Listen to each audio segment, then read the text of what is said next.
One of the most common questions in Buddhism is this: I fall in love with this person and get too attached to him or her, and it hurts both of us.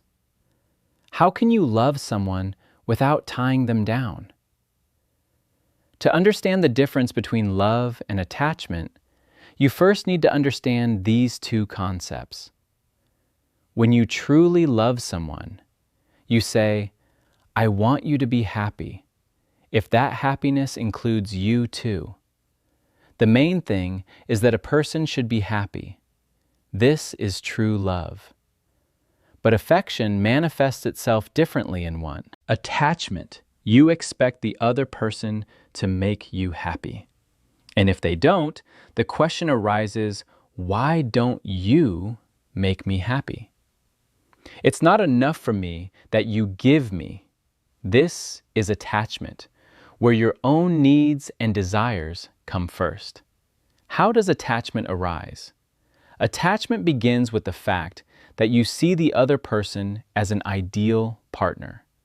And if you want to be with him always, not letting him go, you start holding on to that person and then protecting him. Sometimes even excessively, you start set restrictions. For example, prohibit using social networks or communicating with other people. The more you control another person's life, the more likely it is to lose it. According to the Buddha's teaching, each person lives in their own world. You create your own world, your happiness and your suffering, just like everyone else. When you try to limit another person's freedom, it inevitably causes resistance, because no one wants to be completely under someone else's control. The reality of life, the Buddha taught that nothing in this world does not last forever.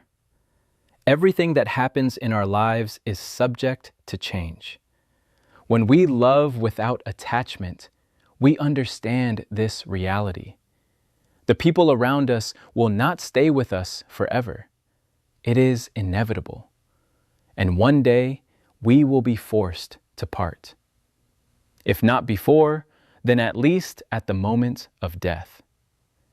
Realizing this helps us appreciate the time we spend with our loved ones and give they need love, care, and compassion, knowing that our life together is not very short, and we need to use this time to bring out the best in us. The truth of life in Buddhism is that everything is subject to change.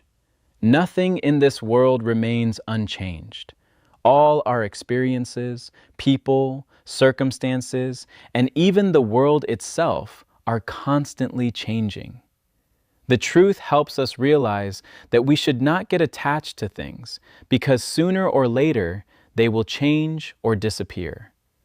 Understanding impermanence teaches us to treat life more calmly, without fear. If we accept that all the people around us are temporary companions in our lives, we begin to appreciate every moment, the time we spend with them, and do not suffer from the thought that one day they will not be around is due to the fear of loss. Because we understand that everything in this life goes through a second dukkha. Everyone has suffering. Every person in his life faces difficulties and sufferings. Buddhism says that suffering is an integral part of life. Whether it is illness or loss, no one can completely avoid suffering. And expecting other people to make us absolutely happy is only exacerbating our own. Suffering is an understanding that helps us stop placing too high expectations on other people and learn compassion when we realize that all people go through their own trials. It is easier for us to show patience and kindness rather than demanding that they solve all our problems. Third, no one is under the complete control of the absence of self. There is nothing in the world that would be completely under control. Through our control, we cannot control the behavior, thoughts, and feelings of others. This realization frees us from trying to control and change them. Buddhism teaches that each person is responsible for their own actions and decisions, and attempts to control someone only lead to frustration and suffering. When we realize that we cannot control them, we learn to let go of the situation and accept them as they are, not as we want them to be. But when we understand these three truths, our love becomes more conscious and free. True love does not require control, does not seek benefits, and does not seek to hold for the sake of our own peace of mind. Love based on awareness of reality allows us to give warmth and care without expecting anything in return. We love because it brings joy to both us and the other person without requiring them to meet our expectations. An example that can be used to better understand this concept is, imagine holding a butterfly in your hands. If you hold it too tightly, if you squeeze it, it won't be able to take off and will most likely get hurt. But if you let it fly freely, it may come back to you on its own. If you bind a person too much, you risk losing them.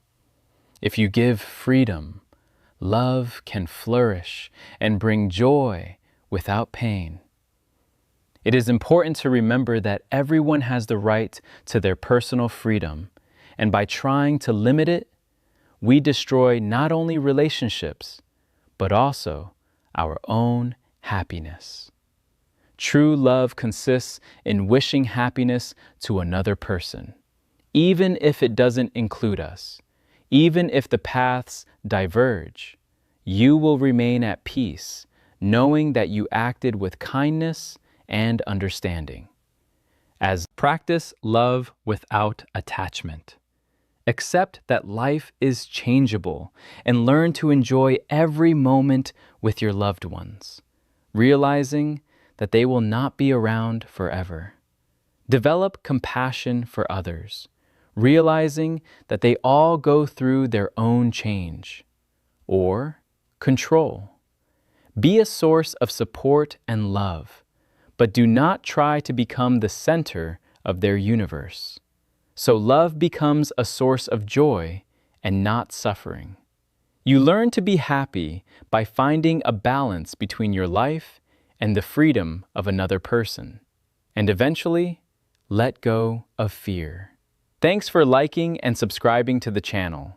Your support helps to share the wisdom of others on the path of mindfulness and harmony. I wish you to find inner peace and happiness along the way.